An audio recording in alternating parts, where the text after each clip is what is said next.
tawag sa Davao. At ka na Davao.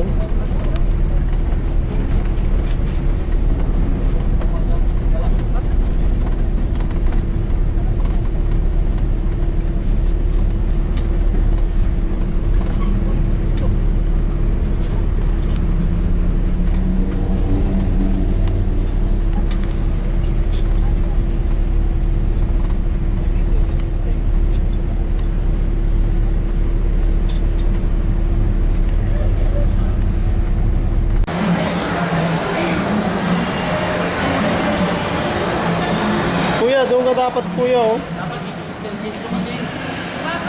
Baba ka. Hindi ka tuloy nakuha. And then,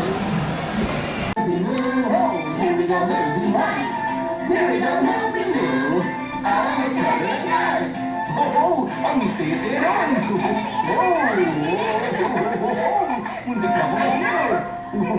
Titingnan ko muna kung ano nangyari sa paru-paro.